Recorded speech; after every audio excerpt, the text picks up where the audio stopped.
So here we are talking about cognitive dissonance.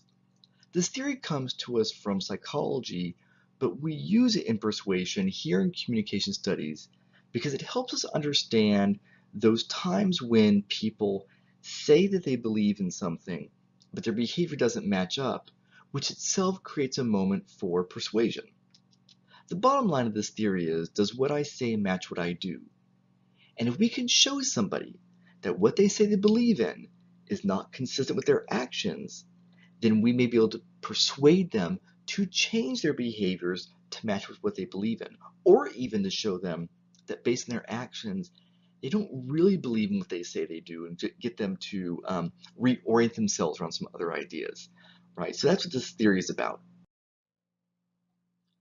There are two key terms we have to understand as we enter into this.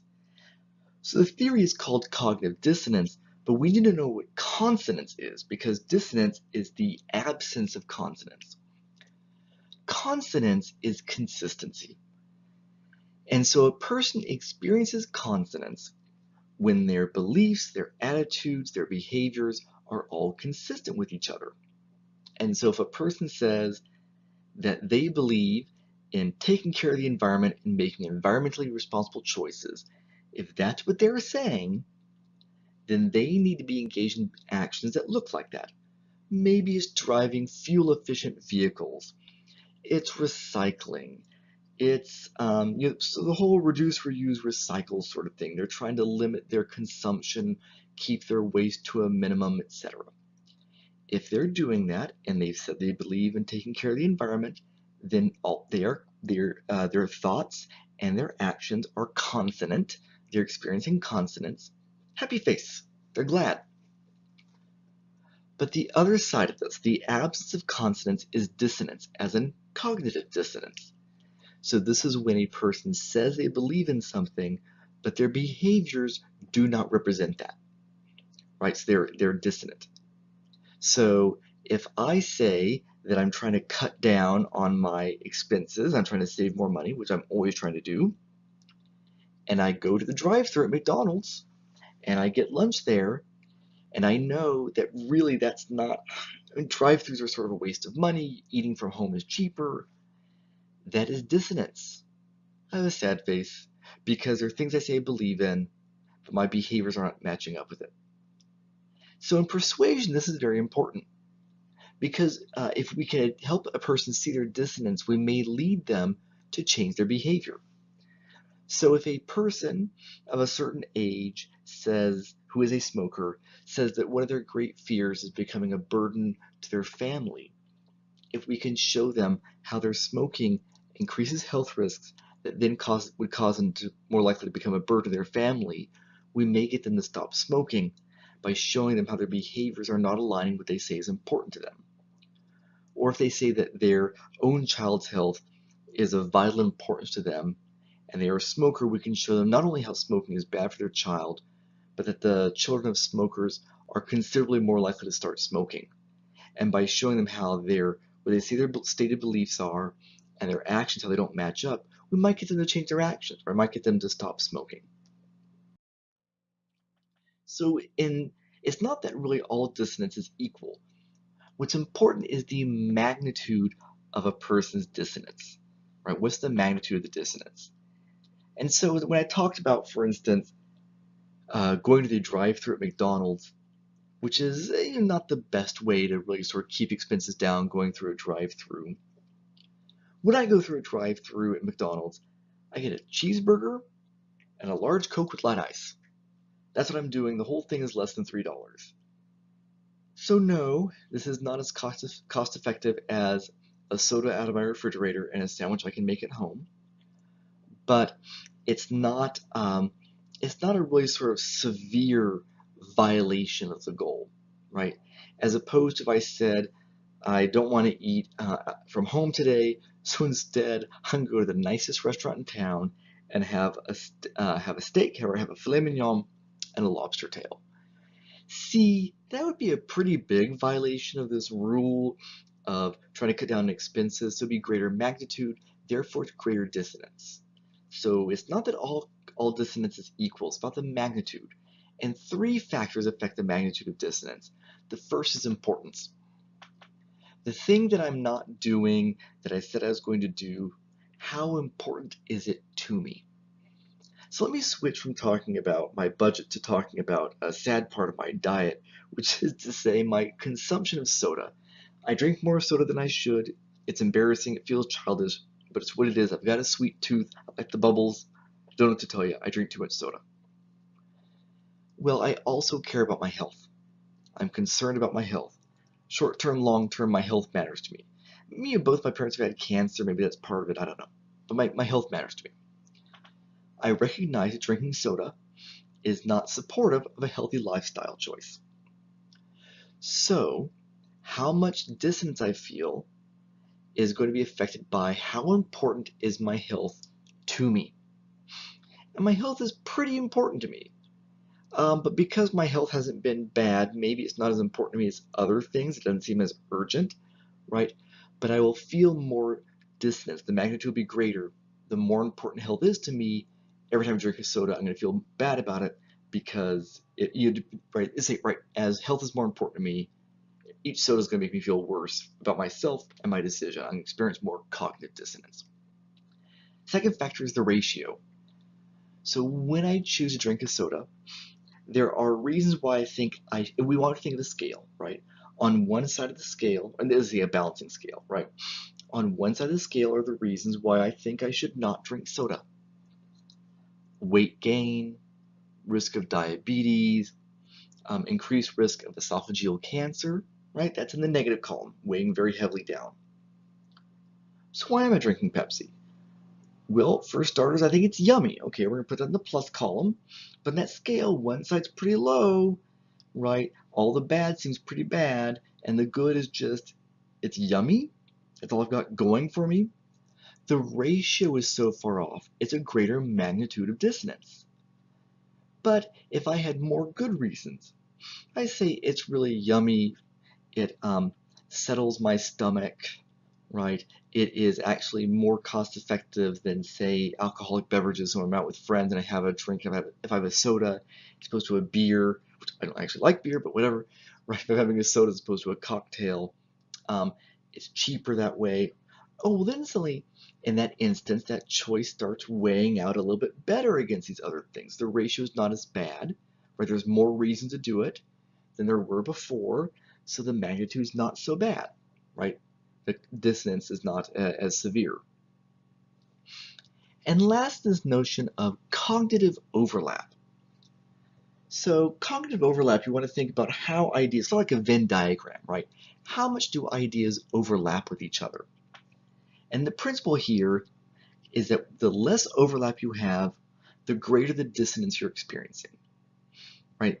So we say when there's less overlap, when the thing you say you believe in and the behavior that contradicts it, the further apart they are, the greater the dissonance. But the closer they are, the less the dissonance. So let me explain this with my soda example, my Pepsi example. Pepsi is my drink of choice. So there is health. I care about my health. And then over there is pleasure, my beautiful blue can of Pepsi Cola, right? There's a big gap between them, a chasm, right? So I'm experiencing real dissonance because it's not like the pleasure of Pepsi has anything to do with my health. There's no overlap there. Sorry for the dinging you just heard. Anyway, there's no overlap there. And because there's no overlap, ugh, I'm experiencing a lot of dissonance. Now, let's say that I'm having a Pepsi not because the mere pleasure of it, but it's been a long, hard day, right? I'm having a Pepsi because it's been a long day. I have a newborn child who I've been up feeding at night, which is, we're still doing that. I still do one of the midnight feedings. I have my job, I have a preschooler, I have my mother with health issues. Been a long day, and having a Pepsi allows me to relax. Well, that is an act of self-care. That is something I do for myself. 10 minutes to sit down, have this cool, refreshing drink. It helps me feel better and to cope more, just sort of the stress of life, Well, that sort of self-care overlaps with health. I mean, they're not a complete match. But if I was just drinking it for the pleasure of it, that's a big gap. But if we're talking about this act of self-care, that's not that far away from health. It overlaps with health. So now, if you say, well, drinking a Pepsi is not exactly healthy, I say, yeah, but I'm taking care of myself, so meh, right? The magnitude is decreased because the behavior is a violation, but it's not a very severe violation for this reason or in this way, right? So it's less magnitude, right? Really to say that, all violations, all moments of dissonance aren't equal. We have to talk about the magnitude of them. So how do we protect ourselves from experiencing dissonance? Because we do.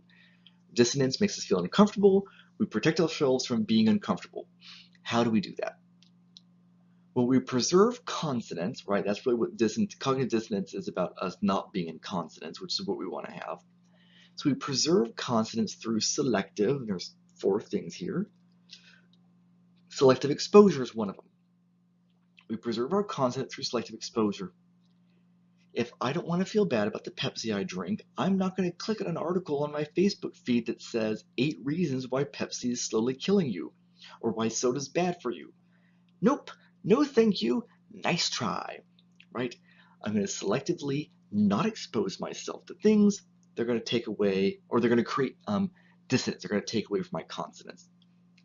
You are firmly dedicated to a certain political position or religious beliefs, you may choose to not expose yourself to something that would contradict it, because that way you won't feel dissonance, right? That's selective exposure.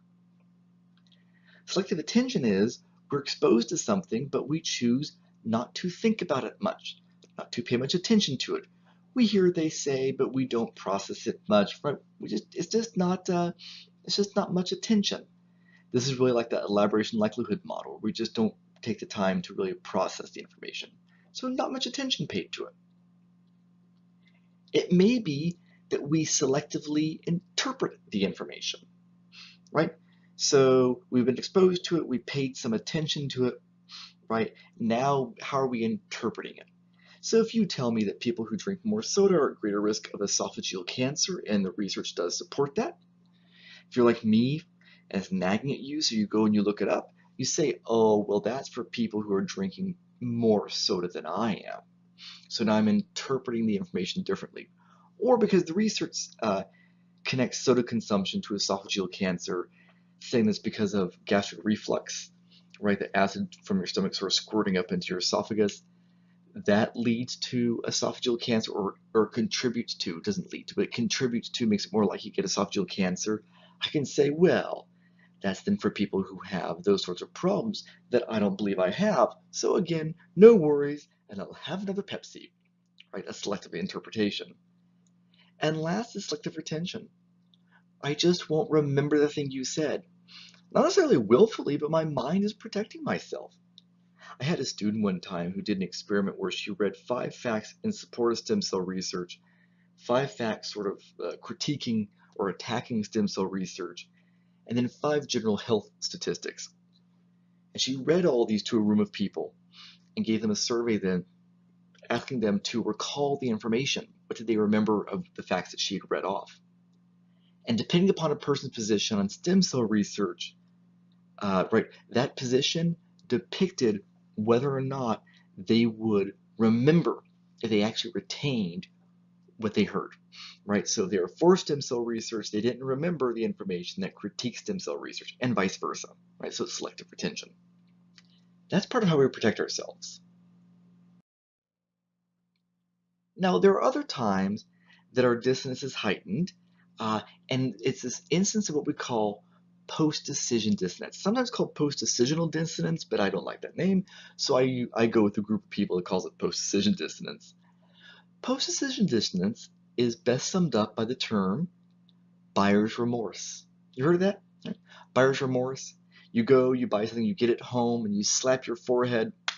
You say, why did I spend all that money on that? Why did I do that? It's buyer's remorse. We call it here post-decision dissonance. After you made a decision, you have dissonance. You made a decision, and now you're questioning, was that wise? Was that really ethical? Was it the best thing I could have done? That's a post-decision instance of post-decision dissonance. And post-decision dissonance is heightened by a couple factors, right? One is the importance of it, right? Again, going back to the importance. How big of a deal is the thing you did? If you say, I probably should have bought that, but it was a shirt on sale at Old Navy, so what was that, $5? Oh well, right? So the importance of it is not very great. It's not going to heighten your remorse very much. But if you'd spent more money, it'd be more important to you. You'd have greater post-decision dissonance, right? It's going to heighten it. The post-decision dissonance, those are hard words to say. It's also heightened when we've had equally attractive options, right? It's really hard to decide which one is the best choice. They're both equally attractive options. So when we choose one, we still feel really bad about the one we didn't choose because it also looked really good. It may be that it was morally or ethically a difficult decision to make. And so you make a decision and you question it because you think, gosh, I don't know. I mean, there's another really good case to be made for the thing I chose not to do, right? So there were equally attractive options. And I have in there in parentheses plus delay. Equally attractive options can heighten post-decision dissonance, and especially when there was a delay, which is to say there were equally attractive options, and the more time we spent thinking about them, right? The more time we spent ruminating on the topic and deciding which one was best, the greater post-decision dissonance we're going to experience. So not only are they equally attractive, but then we spend a long time, is it A, is it B, is it A, is it B? That's going to increase our post-decision dissonance. And then last, when there's difficulty reversing the decision. The harder it is to back out of our decision, the more we're going to feel post-decision dissonance. If you've bought a house or you ever should, there's something that you do when you put the offer in on the home or the property, and it's called good faith money, or sometimes called earnest money.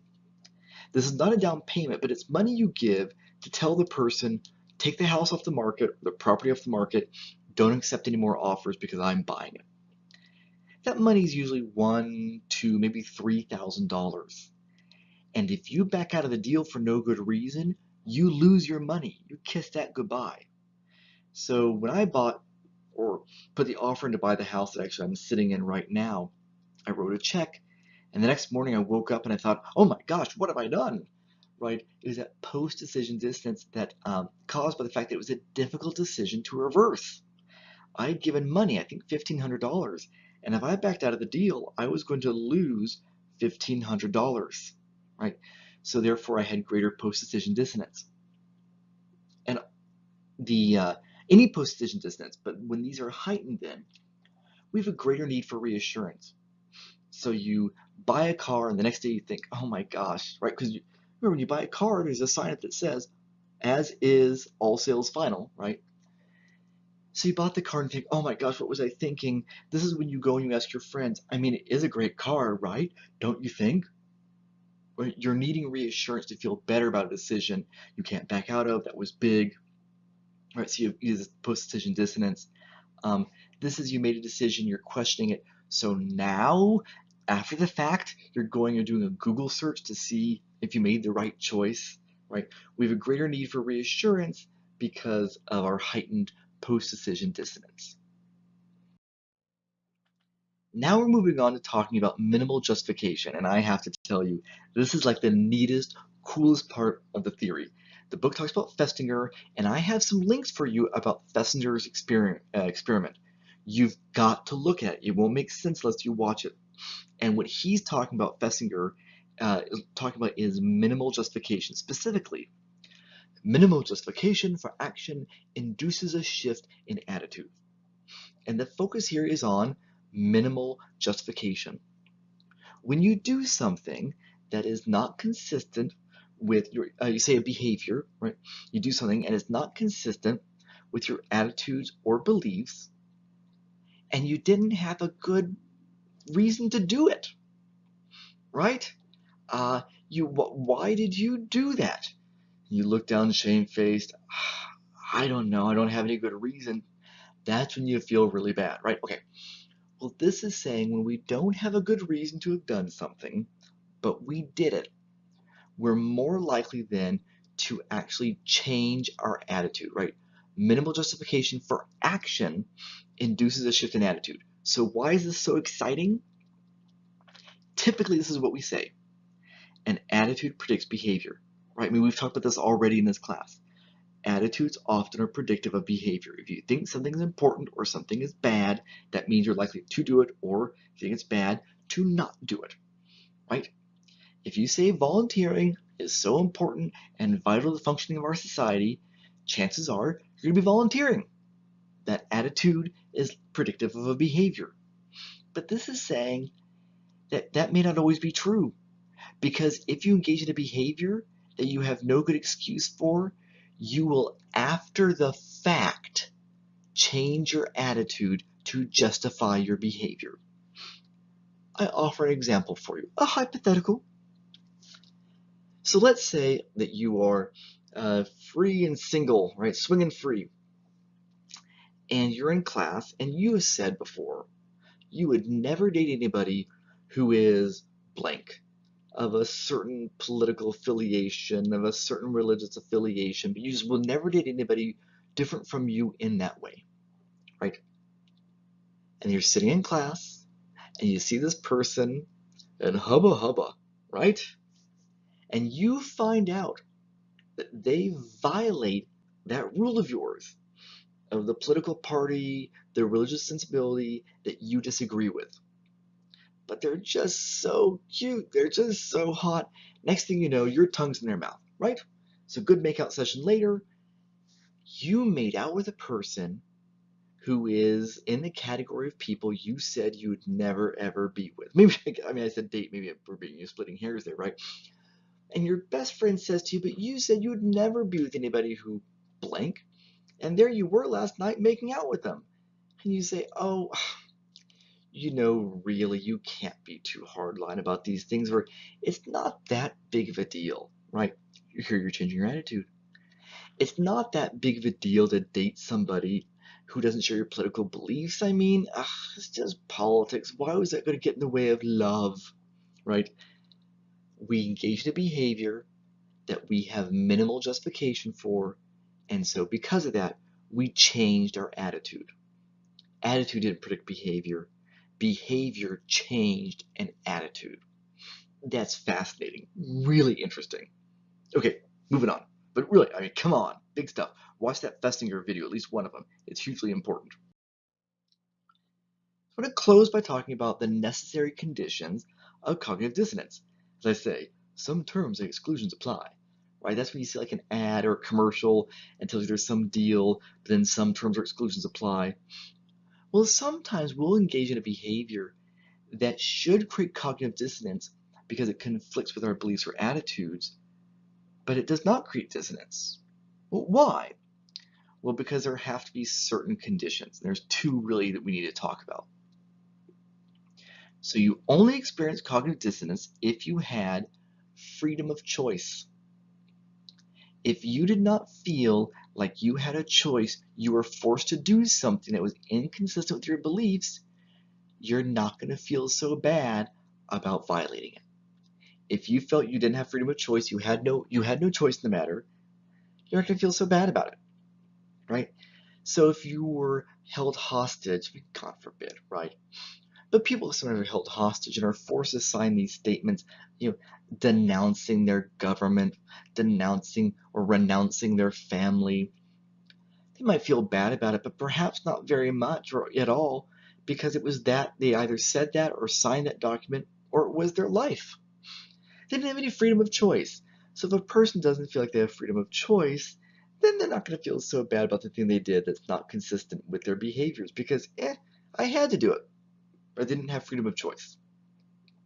So no choice, no problem.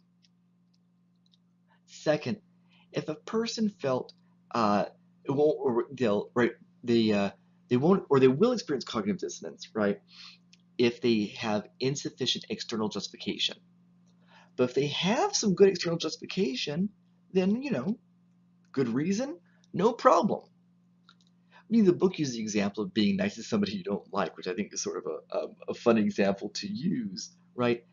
But I think about when I was in high school and I was hanging out with some friends after we'd been in a play together, and afterwards we're hanging out, and they were to go and look for some pot, and I didn't smoke pot, I didn't do drugs, and so didn't feel comfortable staying there. And another friend who was there also wanted to leave, and he lived not near me. It was getting close to my curfew sort of anyway, but and I told my mom, even though she wasn't going to be home probably on time, that I would, or by my curfew, that I would be home by my curfew, right?